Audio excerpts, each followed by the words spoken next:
You could have told me that was going to happen. I yelled as I felt around my sides blindly for anything to orient myself.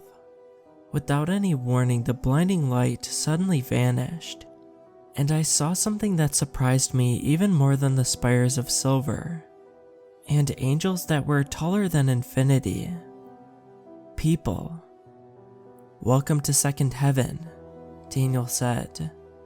There were people everywhere, hundreds and hundreds of people standing around, each with their own white clothing and glowing blue cherub. All of them appeared to be waiting around for something as they stood in place silently. I looked up to find that we were in some sort of building, as this place actually had a ceiling instead of an open sky. "Where the hell are we?" I asked. Daniel sighed. "I told you, the second heaven, specifically the material room." I looked around the room. Two of the walls appeared to be made of the same flawless marble the gates were made out of. Against the left wall of the massive room were a number of small pillars separate from the wall. While I was looking at the small pillars, a bright light flashed on top of one of them. Where nothing had been before, now was a small glowing cube, just big enough that it took 2 hands to hold. One of the glowing blue orbs in the crowd started bobbing in place, until a silent person to its right looked at it. This seemed to appease the little bastard before it flew over the glowing cube, sitting on the pillar and began bobbing up and down. The man, who looked to be in his 20s and in perfect health, walked over and grabbed the cube. "And we are here why?" I asked. "Because I have to do my job, and my job is to guide you to where you need to go, and you need to be guided through the second heaven, and that," he pointed at the cube the man was holding, "is the material, hence material room." I looked as another flash of light lit up another pillar, leaving behind another identical glowing cube. Another bobbing blue light led another silent person to the pillar, to pick it up just as the first person was exiting the room through a corridor on the other side of the room. "Why isn't anyone talking?" Daniel looked as the new person, a blonde woman, started walking to the end of the room with her glowing cube. "Follow me." Daniel turned and waved me towards him. "Come on, before your little guy decides you're taking too long." I followed him into the corridor at the end of the room. "Are we prisoners?" I asked. Daniel turned and looked directly at the glowing blue cherub to my left before answering. "None of us are prisoners here. We do what we do because we know our purpose here." His meaning was clear enough by the fact that he never broke eye contact with the glowing ball. If either of us said the wrong thing, this little blue bastard would report us to the nearest seraphim. Daniel continued walking into the corridor and I followed. After a short walk behind a line of people carrying cubes, and empty-handed people heading into the room to our left, we entered a massive cavern that stretched far enough that I had no estimate how big it actually was. The ceiling was 50 feet above us. As we exited the corridor and entered the cavern proper, in front of us, in long ordered rows, were what looked to be marble anvils, about 3 feet tall. Rows and columns stretched far into the distance, nearly every one occupied by a person. As we walked in our orderly line, I saw the little blue balls lead their charges away from the line and to the designated anvils. In front of most of the anvils stood quiet people in identical white clothes, each with their own cubes, chiseling away with solid silver picks. Daniel stopped and stepped into one of the aisles of anvils. Here in manufacturing, you can see the people who have been judged worthy of entering the second heaven. making what needs to be made. I looked at one of the many anvils as a new arrival started to work on their solid cube. And what exactly are they making with this mysterious material? He looked at the chiseler as the young man started chipping away at the solid cube. The first chip that fell off lost the glow that was endemic of the rest of the cube. Here you can see as one of the worthy begin their work creating the chains that are important to everything we do here. Chains? The odd word didn't seem to make sense with the glowing cubes I had seen already. Daniel walked down the aisle until he found another chiseler. This one's material was no longer a cube and resembled something closer to a sphere. Here you can see another one as it becomes closer to resembling what we need. I stopped, frustrated at the continued lack of answers. Why the hell is everyone making chains? And where does everyone sleep? And just what the hell is going on? What's being chained? I regretted my words almost immediately as Daniel turned around and looked at the little cherub as it bobbed up and down in an agitated motion. There is no need to sleep here. He looked at another chiseler. This one, halfway between a sphere and a cube. No one becomes hungry here. There is no pain, no sickness, and no earthly needs for a heavenly body. Daniel paused and looked to my left before continuing. Now that you have seen where the chains are made, follow me to the entrance of the third heaven. I looked at my little tattletale. He seemed to be satisfied with Daniel's answer, as it stopped bobbing up and down and returned to its former stationary position at my left. Daniel sighed in relief and turned around to begin walking down the row. Before he could walk forward very far, however, one of the many chiselers stopped what he was doing. The man, a young-looking gent with long hair that wouldn't look out of place in the 60s, stopped his chiseling and turned to look at us. Why are you guys the only ones that get to talk to anyone? How is that fair, man? Daniel looked at the young man's blue keeper. It began bobbing up and down in the same agitated motion mine had done just a few minutes earlier. The hippie continued his rant. How do they expect us to work like we do? Yeah, we never get tired and we never get hungry. But what's the point of all of this, huh? Is what we do really worth an infinite amount of work for all eternity? The young hippie's blue ball flew off into the distance and out of sight in just a second. For the first time since meeting him, I saw a true look of fear on his face. He reached his hand out and pushed me back a foot from the hippie. At the same time, every person directly surrounding him stepped away from their workplaces. The hippie sighed. Damn it. A sudden light appeared at the top of the cavern. A bright flash and a voice made of thunder. You are no longer worthy of the second heaven, the seraphim said before it appeared on the ground directly in front of the hippie, enveloping him in its light, then disappeared in a flash through the roof of the cavern, without leaving a mark anywhere, and in less than 5 seconds, the man was no longer here. The chiselers that had moved away went back to their anvils and resumed their chiseling. Where did the seraphim bring him?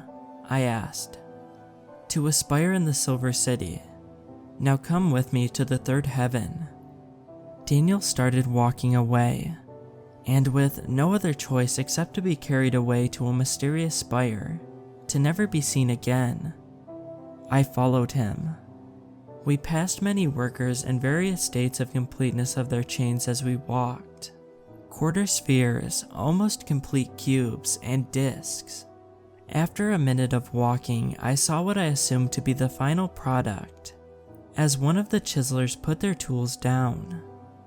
A large ring sat on top of the marble anvil, It glowed with a light much brighter than the cubes they started with. As we passed, he picked up the ring and began walking just behind us, following the glowing blue light of its guide as it moved forward. Another ring began glowing on another anvil, and another follower joined us down the aisle. By the time I could see the other end of the cavern and the corridor we were walking towards, there was an orderly line of people with glowing white rings.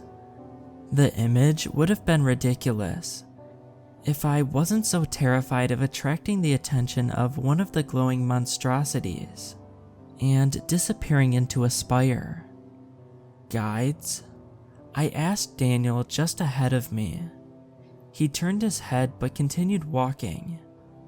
There are more than one of you? Daniel laughed. Of course. You think I show 6 billion people around here? And you're the only ones allowed to talk? He looked forward and down. He answered in a whisper that I could barely hear.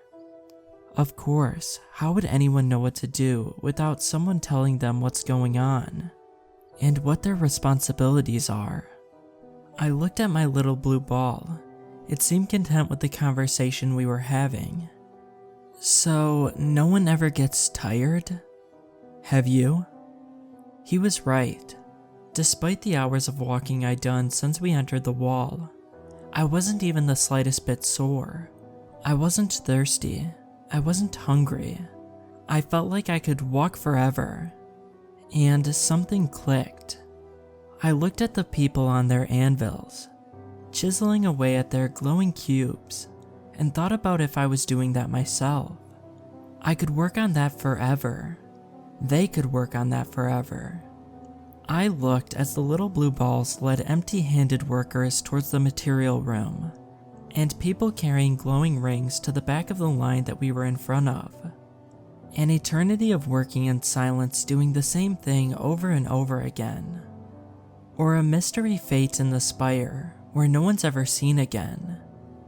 We're here, Daniel said. I looked forward.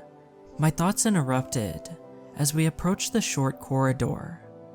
At the end of it was a large wooden door. The first thing in this entire place that wasn't made out of stone or metal, and a single man standing in front of it. I couldn't place exactly what bothered me about him, until we got a bit more through the corridor, and it became obvious. He was glowing. Not ridiculously bright like the seraphim, and not a soft blue like the cherub, but a warm yellow that resonated with a sense of hope and joy. He smiled as we approached. Guide, have you brought me one worthy of the third heaven? Daniel took a quick look at me. Yeah. The man standing in front of the wooden door smiled at the little cherub as it flew over from my side into his. He looked at it for a moment, nodded, then looked at me and smiled. You are worthy of entering the third heaven and receiving the truth. Do you wish to know? Daniel looked at me with a severe look on his face and nodded in a, yes, for the love of God say yes, motion. I looked at the people behind us, waiting with their glowing rings. If there was a choice besides an eternity of chiseling a cube into a ring, then I would have to be an idiot not to take it. The glowing man smiled at me, then looked at Daniel. I'll give you leave to enter the third heaven, guide. Your charge is deserving of the tribulations. I looked away from the glowing man to Daniel. Tribulations? Daniel motioned me to his side, and we stepped aside to allow the first person behind me with their glowing ring to step next to the glowing man. He took the ring from the person's hand. Gabriel inspects every ring for flaws. I watched as the glowing man, Gabriel, looked at the ring in his hand. After another moment, the soft glow around him dimmed, and the ring in his hand grew brighter. Another moment and the ring returned to his normal glow. Gabriel? I asked the glowing man. He smiled and held the glowing ring out to me. "The Archangel Gabriel?" Gabriel smiled. I took the ring from him, stunned at the revelation of what I was standing in front of. When Gabriel finds a ring satisfactory, someone is usually here to bring it through the door. We got lucky this time though. Daniel looked at the Archangel, who was already busy inspecting another ring, and get to bring it in ourselves. I watched as Gabriel held the ring with both hands, and did the trick where he made the ring glow brighter. Unlike the one that I currently held, however, the ring in Gabriel's hands first cracked, then shattered into a million shiny pieces. They seemed to disappear as the glow dissipated and faded out of existence. Sometimes the material isn't strong enough for our purpose. Now come on. Daniel turned and opened the wooden door behind Gabriel. Behind it was a large spiral staircase, scored through the rock, leading upwards. And in we go. Daniel held the door open for me, and I went through it, holding the glowing ring in my hands. He closed the door and we both began moving up the spiral staircase. I looked up as we took the first steps and could only see the bottom of the stairs as they spiraled upwards. We've got a bit of a walk, so if you have any questions, now would be a good time. Daniel walked in step behind me up the staircase. "Now we can talk, isn't the little blue guy?" I pointed at the cherub floating next to my head. "Turn us in if we say anything wrong?" Now that we left the second heaven, there isn't much we can say that'll get them heated. The information in second heaven is restricted, for their own good. Daniel answered. I saw a blue light float above for a second, before another person, a tall woman with a short afro, appeared from around the corner. Daniel nodded at her as she passed by and down the stairs. She smiled back at him as she did. "Someone you know?" I attempted a lighthearted tone of conversation, since Daniel had seemed to grow more relaxed as we walked up the stairs. "I know everyone who travels here. It's my burden to know. Everyone in the cavern you walk through there. Every person traveling down these stairs. I've guided every single person in this section of second heaven here." "How is that possible? There must have been tens of thousands of people down there, hammering away on those things." 144,000, he corrected. "How is that possible? Even if you never slept and never did anything else. You died in, what, 2005, 2006? That makes no sense. Time is..." Daniel trailed off for a second. "Different here." Well, not different exactly.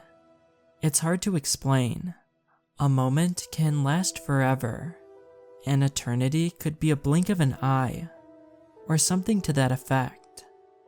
I turned my head and looked at him. I know it doesn't make sense.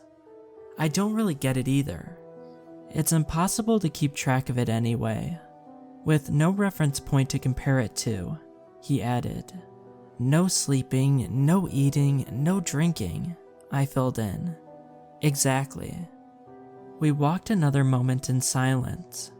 Another person passed us during this period and waved at Daniel. Daniel nodded back as he passed. What information is so dangerous that the people stuck in second heaven can't know it?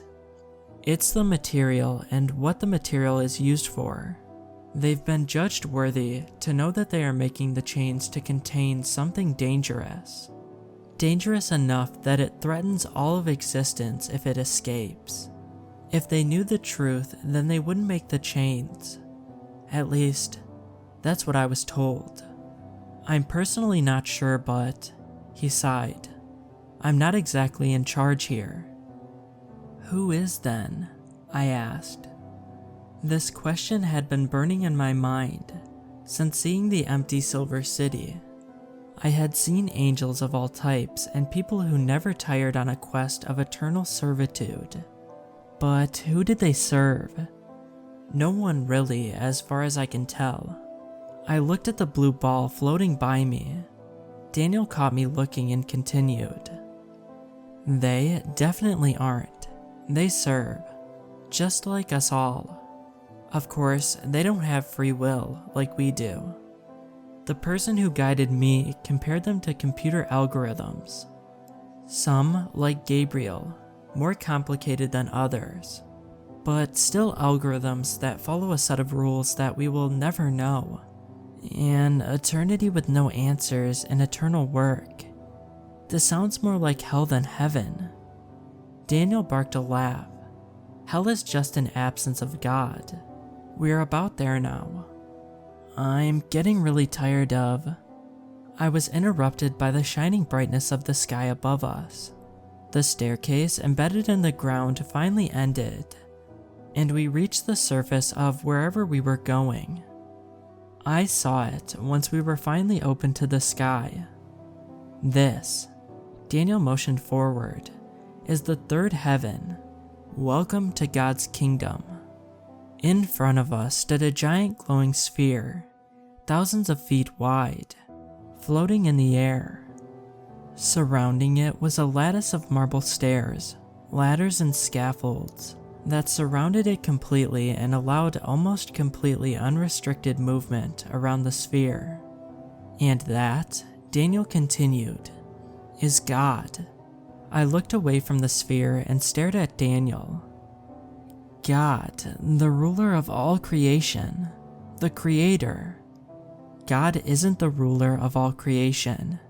He is creation. I looked at the glowing ring in my hands, at the little blue ball floating next to my head, then at Daniel. The angels aren't just guarding us, are they? Daniel looked at the glowing ball in the distance. No. He paused for a moment, staring at the massive ball of light that was apparently the creator of everything, then continued. Soon after God made creation, he tried to unmake it. I stared at the giant glowing orb.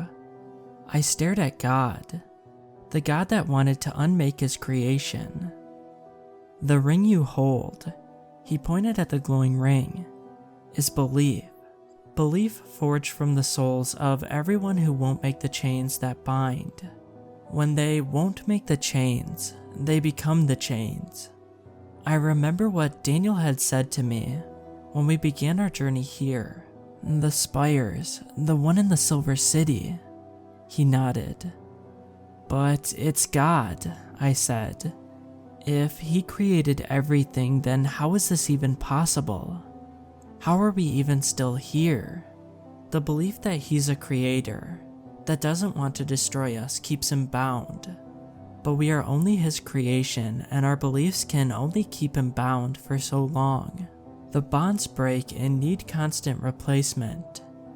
Your job, your tribulation, is to replace those bonds as they break. It was at this moment that I truly understood the term truth. The truth of all existence. The truth that God thought he made a mistake with making existence. Damn. I dropped the ring I was carrying and clutched my chest with both hands when I felt a sudden sharp pain. What is that? Daniel looked concerned. Pain was the only word I could get out. The chest pain spread to my extremities, and I collapsed to the ground, unable to stand. Daniel moved quickly to look directly at my eyes. Something was happening, and it was obvious from the look in his eyes that he knew exactly what it was. You don't have long. My name is Daniel Marsh. I live in Rochester, New York. Tell Mary I'm... Daniel's voice trailed off as a black hole closed around my vision, and I lost consciousness. The next thing I knew, I was in a hospital bed and everything hurt. The doctor told me later that I was lucky to survive the drunk driver hitting me. According to him, I had been dead for 5 minutes and 57 seconds. What surprised me more was my ex-wife sleeping in the chair next to my hospital bed. Apparently, I had never taken her name off my emergency contact list. Even with all of the pain I had caused her, she had still shown up when I had almost been gone forever. I still haven't fully recovered from the accident, and the memories of what happened in those 5 minutes and 57 seconds are still fresh in my mind. I didn't think I would ever show anyone these memories, as I mostly wrote them down for my own benefit. Even with how vivid it had been, I couldn't believe that it had really happened. And then I checked for Daniel Marsh in Rochester, New York. The obituary photo from 2007 showed a bit of an older man in his early 30s, but the faux hawk was still there. I thought back to what he said, right before I was no longer dead. Hell is just the absence of God. If God wants to unmake all of creation, and hell is the absence of Him, then I would much rather go to hell.